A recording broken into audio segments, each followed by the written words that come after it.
The echoes of laughter still clung to the grand hall of Harrington Manufacturing long after the company's annual banquet had ended. Glittering crystal chandeliers reflected off polished marble floors, and the scent of expensive champagne still hung in the air. Sophie Miller moved quietly through the vast space, her rubber-soled shoes making no sound as she collected empty glasses and stacked plates onto a rolling cart. She had volunteered for the late shift, as she always did. Every extra hour meant a little more money to send to her father, whose life had spiraled into alcohol after her mother died. Sophie had once dreamed of becoming a teacher. She even had a degree. But dreams didn't pay rent or buy groceries, and they certainly didn't cover the cost of keeping her father afloat. At the far end of the room, near one of the central tables, for young men still lingered long after the crowd had dispersed. Their expensive suits were slightly rumpled, their ties loosened, and a half-empty bottle of top-shelf whiskey sat between them. They laughed too loudly, spoke too freely, the kind of arrogance that came from knowing the world would bend for them. Sophie recognized one of them instantly. Liam Harrington, tall, broad-shouldered, perfectly composed even in his loosened tuxedo, was the son of Charles Harrington, the legendary whose name the company bore. Liam leaned back in his chair with practiced ease, a smirk playing on his lips as he listened to his friend's jokes. You saw how she shook those hips when Liam waved a couple of bills. One of them jeered, his voice carrying easily across the empty room. Another doubled over laughing, pulling out his phone. I got the whole thing on video. It's going to blow up on TikTok. Liam's smirk deepened into something colder. She brought it on herself, he said lazily. Greed makes people do pathetic things. Their laughter grew louder, crueler. One wiped tears from his eyes and added, Too bad Daddy wouldn't appreciate the entertainment. The old man's obsessed with mergers and board meetings. A total bore. Those fossils on the board wouldn't know fun if it hit them in the face. Then, as the laughter subsided, another leaned forward with a conspiratorial grin. You know what we should do? Tomorrow's the big birthday bash for your dad, right? 60th, all the city's elite, investors, politicians, the whole fossil army. What if you showed up with the most ridiculous, embarrassing date imaginable? Someone who'd make those pompous old men choke on their shrimp cocktails. He raised his glass. I'll put $5,000 on it. I'm in, said another, slapping $100 cigar onto the table. 5,000. Same here. 3 hands extended across the table, eyes glittering with mischief. $20,000 for a single evening of humiliation. Liam stared at their hands for a long moment. Then, slowly, a spark of boyish excitement crossed his face. 20 grand for the easiest money I'll ever make. He clinked glasses with them one by one. Deal. Sophie's stomach tightened as she stacked another plate. She had heard every word. She didn't dare look up. She just needed to finish this shift and disappear. But fate has a way of magnifying humiliation. As she reached across the table, the top plate on her stack slipped from her trembling hands. It crashed to the floor with a shattering sound that echoed across the hall, greasy scraps splattering across her uniform. For pairs of eyes turned toward her. Would you look at that? One of them crowed. The perfect disaster. Perfect loser, another snickered. Their mocking laughter roared again, louder than before, as Sophie froze in place, cheeks burning. Liam raised a hand and the room fell silent. He studied her with a calculating glint in his eyes, the same way one might examine a piece of furniture. What's your name, rag girl? He asked, his voice smooth and authoritative. Sophie, she whispered, staring at the floor. A slow, predatory smile crept across Liam's face. Tomorrow morning, he said, rising from his seat. I want you in my office. You'll be at my disposal for the entire day. Understood. Sophie nodded, her throat too tight to speak. Good, he said, clapping his hands once and turning back to his friends with a triumphant grin. Gentlemen, get your wallets ready. This is going to be the easiest 20,000 I've ever won. The four of them laughed as they sauntered toward the exit, still shoving and joking, leaving Sophie kneeling on the floor surrounded by shards of broken porcelain. She didn't cry. Not here. Not where they could see. She just kept collecting the pieces, one by one, her hand shaking, the weight of their cruelty pressing down on her chest like a stone. From across the hall, a few other cleaners glanced her way, their faces blank and unreadable. Sophie didn't blame them. In a world like this, everyone had their own shame to swallow. She swept the last of the shards into her tray and forced herself to stand. Somewhere above her, in an office lined with glass and leather, Liam Harrington was already planning tomorrow's joke. And she, poor, desperate, cornered Sophie, had just become the punchline. Morning light spilled across the glass facade of Harrington Manufacturing's headquarters in downtown Chicago, catching on the steel letters of the company's name. Sophie stood just outside the employee entrance, clutching the strap of her worn canvas bag and forcing herself to breathe. Her shift technically started at 8, but she had been there since 7, too anxious to sleep. All night, the sound of their laughter, perfect loser, had echoed in her head. Inside, the atmosphere was colder than usual.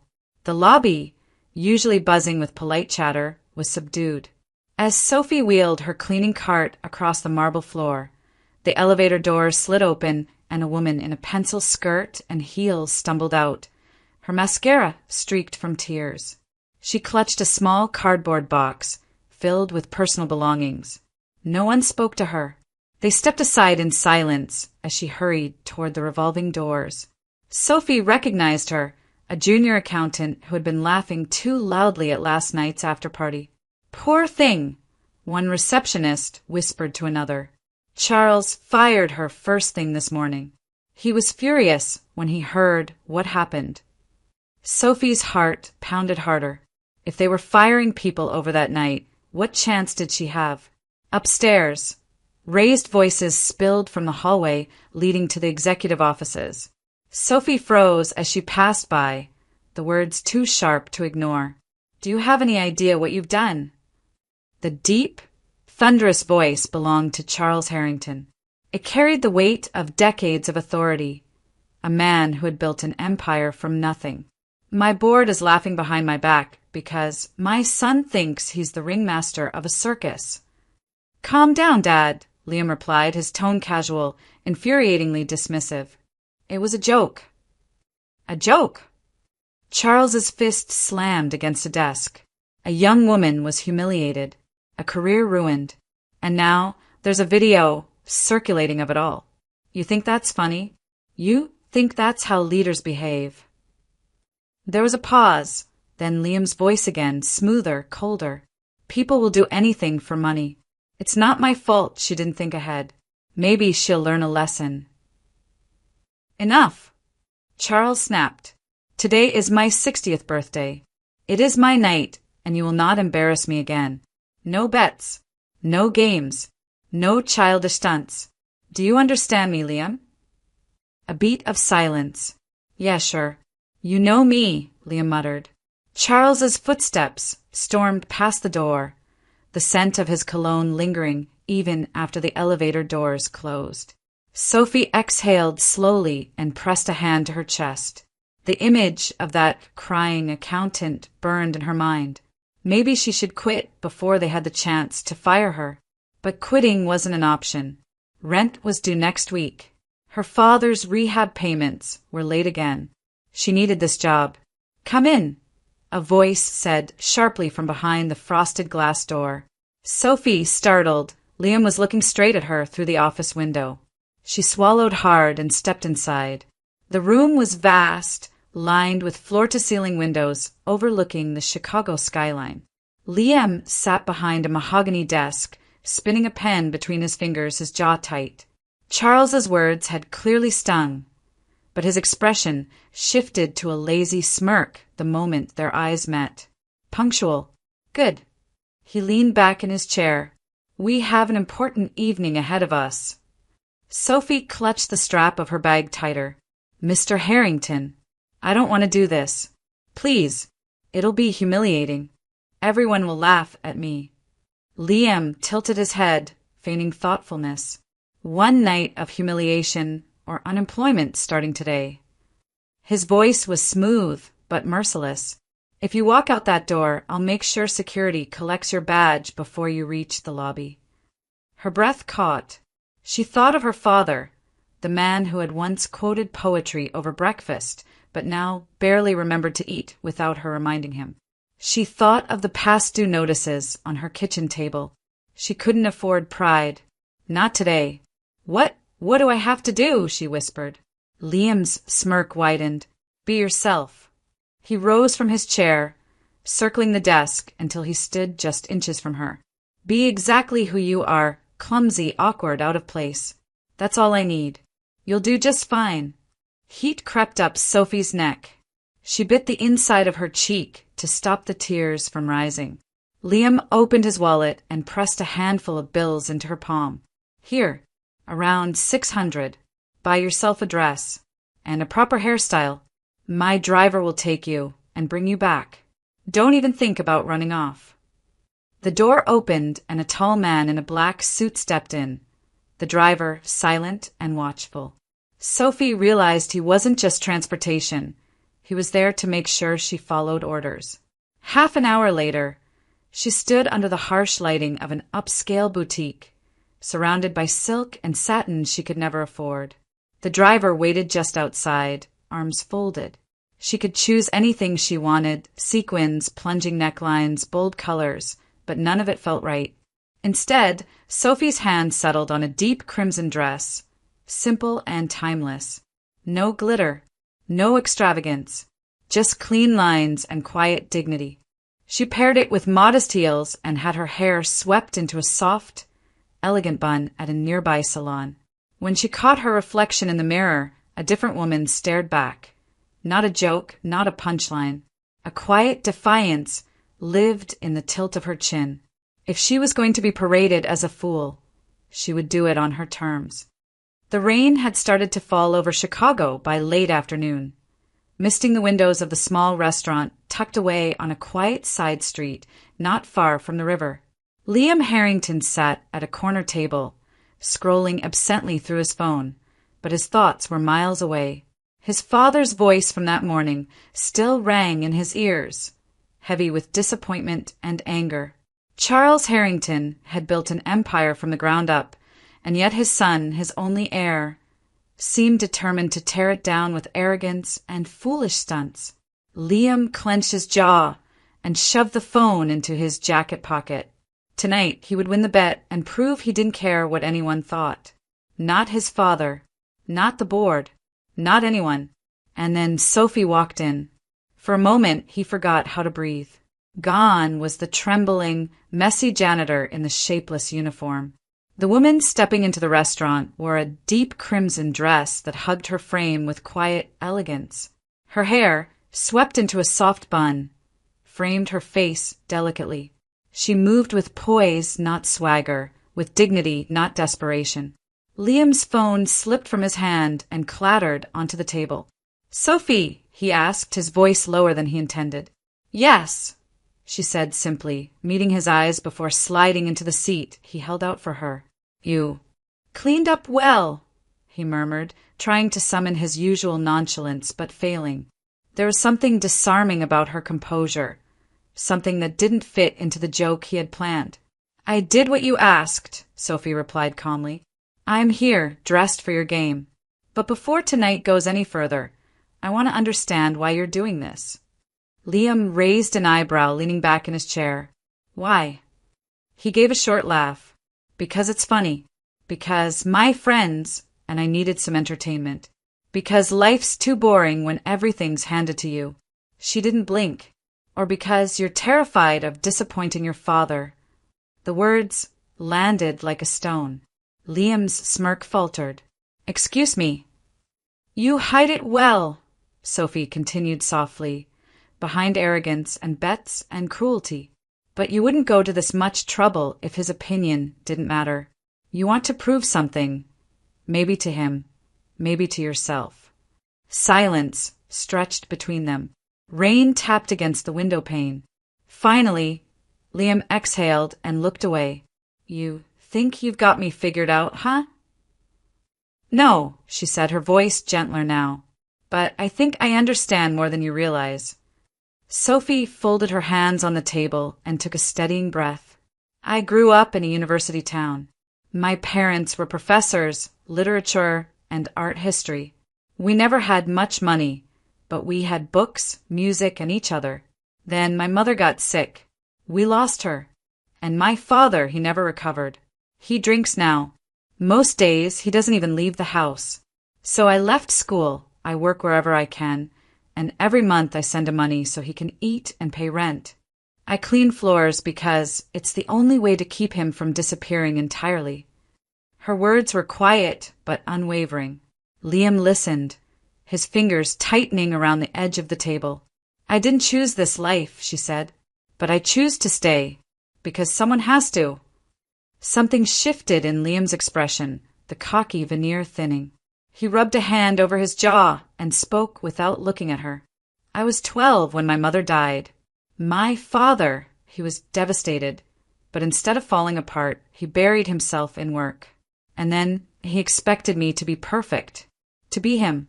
Nothing I did was ever enough. Every mistake felt like a scar on the company name, and I hate it. I hate the pressure, the expectations, the way every room I walk into is already decided before I speak. Sophie watched him carefully. In that moment, the arrogant air vanished, replaced by a boy who had never quite healed. It's lonely, he added quietly, being the son of Charles Harrington. Everyone assumes I have everything, but they don't see how little control I actually have. A silence settled over the table, not heavy but fragile. Sophie reached across and brushed her fingertips lightly against the back of his hand. I'm sorry, she said simply, for both of us. Liam startled at the touch, glancing up at her. Yeah, he whispered. Me too. The moment hung between them, delicate, unspoken. Then Liam pulled his hand back and straightened his posture, as if catching himself in a lapse of weakness. His trademark smirk returned, though it didn't quite reach his eyes. But none of that changes tonight, he said, forcing levity into his tone. We still have a deal. You'll be my date. We'll go to the party, and I'll collect my winnings. My father will hate it, which is just an added bonus. Sophie held his gaze, sadness flickering behind her calm expression. If that's what you want, she said softly. It is, Liam replied, but even as he said it, his voice lacked conviction. As the rain outside turned into a steady downpour, they sat in silence. Two people from different worlds, bound together by circumstance and pride, unaware that tonight would change them both, and nothing about the game would go according to plan. The Harrington Ballroom was a cathedral of glass and gold that night. A string quartet played softly in the corner. Crystal chandeliers spilled warm light over tables dressed in white linen, and the air smelled faintly of roses and aged whiskey. Chicago's most powerful had gathered here. CEOs, senators, venture capitalists, even a few old money families whose names carried weight far beyond the Midwest. All had come to celebrate the 60th birthday of Charles Harrington, the man who had built an industrial empire from a single factory floor. Sophie Miller stood just inside the entrance, her hands trembling as she clutched the small clutch bag she'd borrowed from a friend. In her crimson dress, she looked nothing like the woman who scrubbed floors for a living, but she felt like an imposter all the same. Her pulse thudded in her ears as she scanned the glittering room. This was a world she had only ever glimpsed from a distance, a world of money, privilege, and power that had always existed on the other side of the glass. Relax, Liam murmured beside her, slipping a hand to the small of her back as they stepped forward. You look fine. Better than fine, actually. She glanced up at him, searching for a trace of mockery, but his gaze was steady. I don't belong here, she whispered. Neither do I, he said with a wry smile. But here we are. As they crossed the room, Sophie braced herself for ridicule, for whispers, smirks, or sideways glances. But none came. Instead, A silver-haired man with a distinguished air stepped forward to shake Liam's hand. "Liam, my boy," he said warmly, "you've grown up since I last saw you. And your companion, what grace, what poise." He turned to Sophie and bowed slightly. "It's a pleasure, miss." Thank you," she stammered, caught off guard. Another man approached, stroking his neatly trimmed beard as he studied her. "What a rare elegance you possess, my dear," he said before taking her hand and pressing it lightly to his lips. "Your presence is a delight." The compliments continued as they moved deeper into the room. People who had once dismissed Liam as a spoiled heir now regarded him with newfound respect because of her. Sophie answered polite questions with quiet intelligence, discussing art, literature, and history with a calm confidence that surprised even herself. Slowly, the knot in her stomach loosened. Across the room, Charles Harrington watched all of this unfold, his expression unreadable. At first, suspicion flickered in his eyes. He had heard about his son's foolish bet and expected the worst. But as he saw Sophie converse effortlessly with his oldest partners, his gaze softened. Finally, he approached his son and spoke quietly enough for only Liam to hear. "Your companion is remarkable," Charles said, glancing toward Sophie. "It seems I may have misjudged your taste." For Liam, the words struck deeper than any praise he'd ever received. They were simple, almost casual, but from his father they meant everything. For the first time in years, Charles wasn't disappointed in him. Pride, real, genuine pride, lit his father's eyes. Liam felt something shift inside him, something far more satisfying than any bet could ever bring. But the fragile peace shattered minutes later. As the formal speeches ended and guests began to mingle freely, a familiar laugh sliced through the hum of conversation. Liam's friends had arrived, the same ones who had placed the bet and now watched him with predatory amusement from near the bar. "Liam!" one of them called, clapping him on the back as he and the others approached. "Time for the show, my friend. We've been waiting all night." Another leaned in close, his breath heavy with liquor. "Come on, man. We paid good money for this. Let's see your Cinderella dance." Before Sophie could react, one of them draped an arm around her waist, pulling her close. "Tell us, sweetheart," he slurred, "do you sweep the boardroom the same way you sweep the floors?" Sophie flinched and tried to pull away, but his grip tightened. Panic and fury surged inside her. "Let go of me," she hissed. In an instant, Liam was there. "Hands off," he snapped, shoving his friend back with more force than necessary. "Don't touch her." The man stumbled, laughing. "Whoa, easy. What's your problem? She's part of the game, your game." "She's under my protection," Liam said, his voice like steel. "Get out, all of you." The four men stared at him, their drunken smiles faltering. "You've lost your damn mind," one muttered. Across the room, heads were turning. Conversations faltered. And then Charles's voice boomed above the noise. "What is going on here?" Silence fell. His gaze swept over the scene.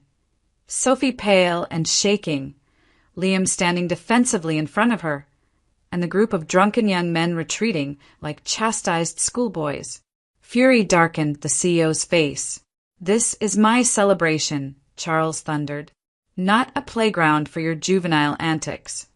The humiliation was too much.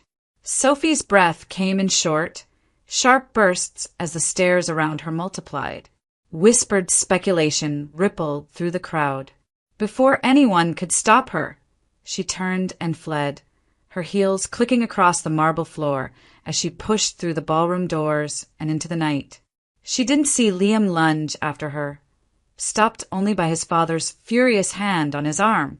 She didn't see the argument erupt between father and son, or the betrayal etched across Liam's face as his so-called friend slunk away. All she knew was that the night air was cold against her tear-streaked cheeks, and that no matter what Liam had done, no matter how fiercely he had stood up for her, her dignity felt shattered before them all.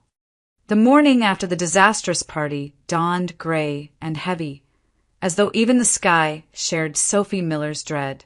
She stood in the elevator of Harrington Manufacturing's headquarters, her hands clasped so tightly her knuckles had gone white. Her reflection in the mirrored walls looked composed, hair neat, dress modest, but inside her stomach churned. She had spent most of the night replaying every humiliating second of the banquet. The way the guests stared, the laughter she thought she heard as she fled, the sting of shame that refused to fade. By the time the elevator chimed on the executive floor, Sophie had already braced herself for what was coming.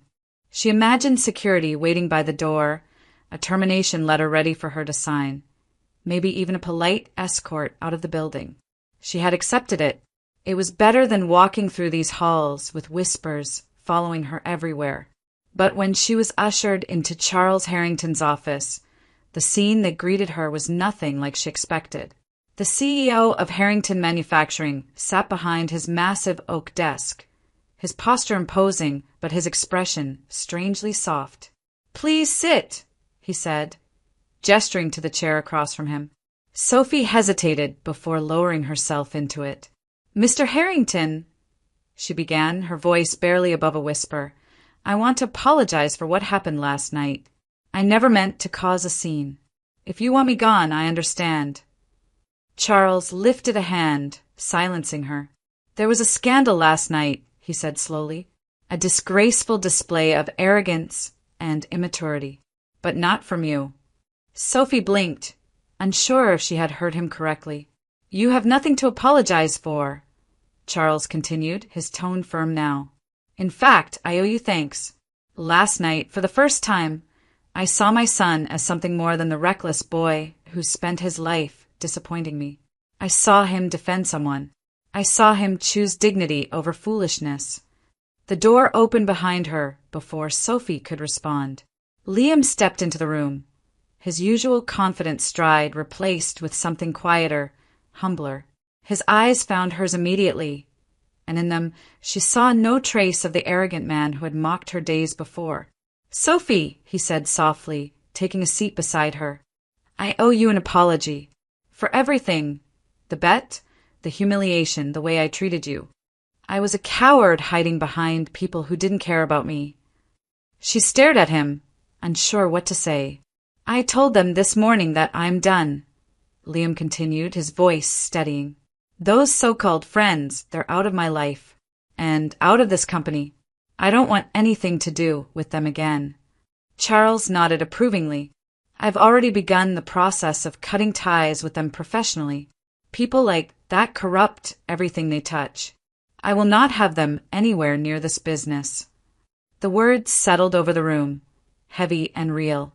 Sophie felt something shift inside her, a cautious, reluctant hope. Charles leaned forward, folding his hands on the desk. "There's something else," he said. "You have qualities this company desperately needs. Intelligence, resilience, integrity. I believe you can help my son become the leader he's meant to be. And he, in turn, can teach you skills that will take you far beyond cleaning floors." Sophie's breath caught. "What are you saying?" "I'm offering you a position," Charles said with a faint smile. "Personal assistant to Liam.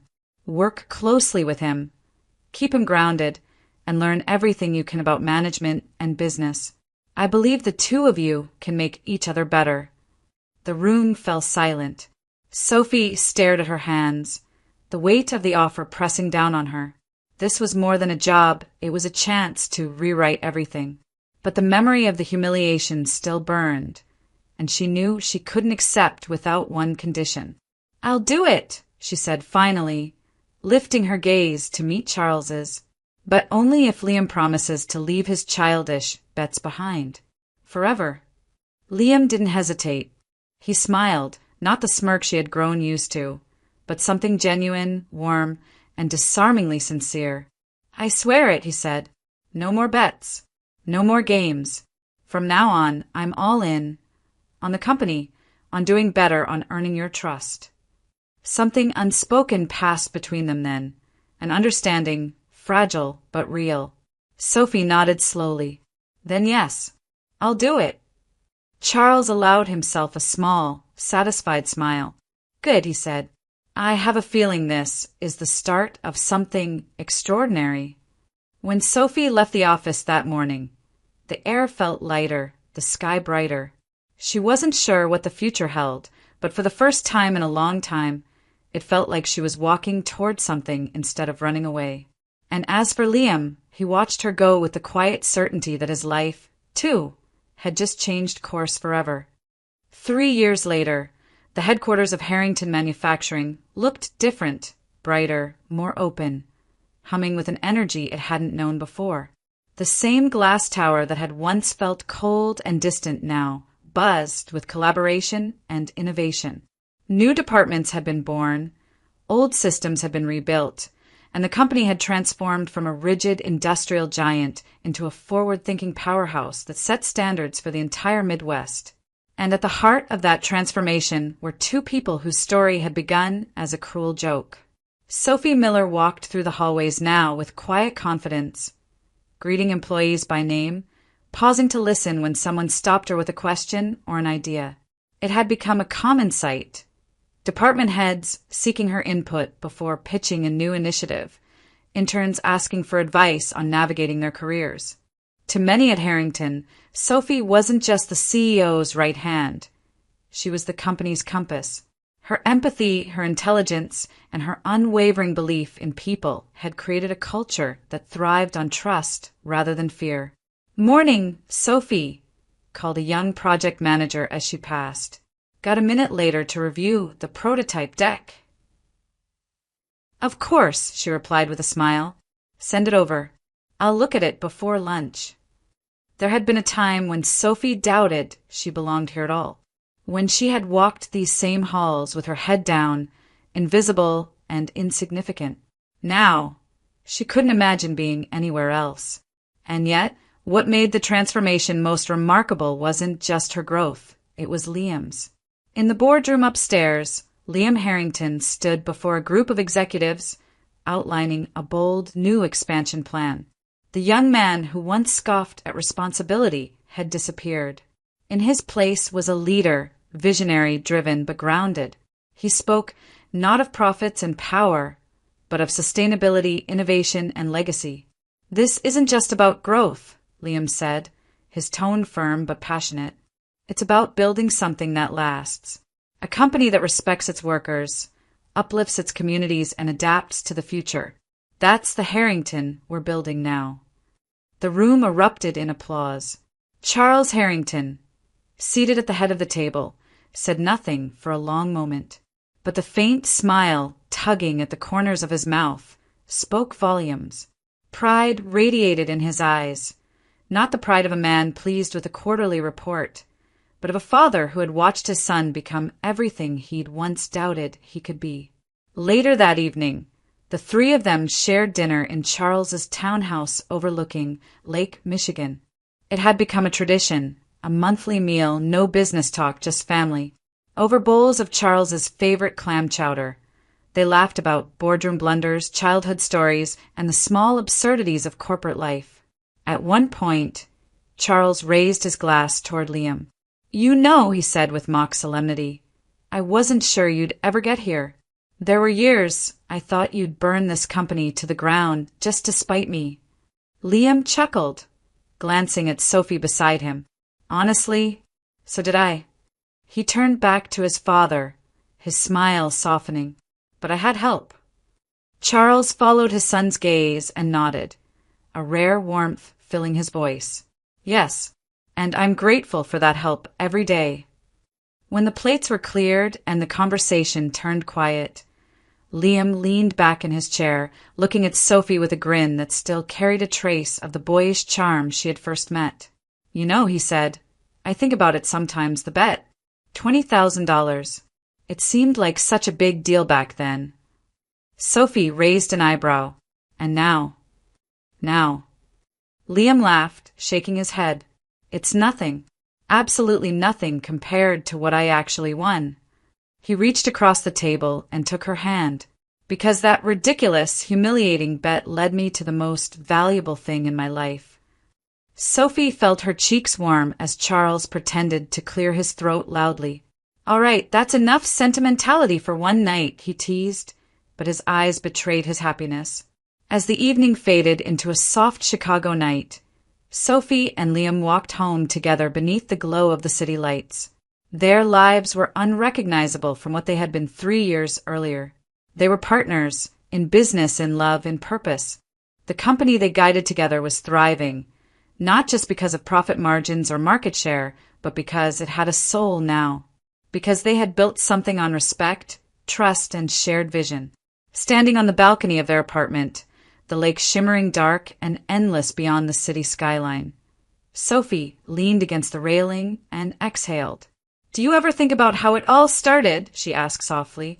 "All the time," Liam said, sliding an arm around her shoulders. "It started as a joke. A stupid, ugly joke. But it became everything." Sophie smiled, resting her head against his chest. "It's funny how life works." "Not funny," Liam murmured, pressing a kiss to her temple. "Beautiful." Below them, Chicago pulsed with life. Cars on the streets, boats moving silently across the water, the city always changing yet somehow eternal. Much like the company they now led, much like the life they were building together. And so a story that had begun with cruelty and humiliation ended in something extraordinary. Not just love, but transformation. A son who had once mocked responsibility had become a leader. A woman once invisible had become the soul of a legacy. And a cruel bet that was meant to demean had instead built a future neither of them could have imagined.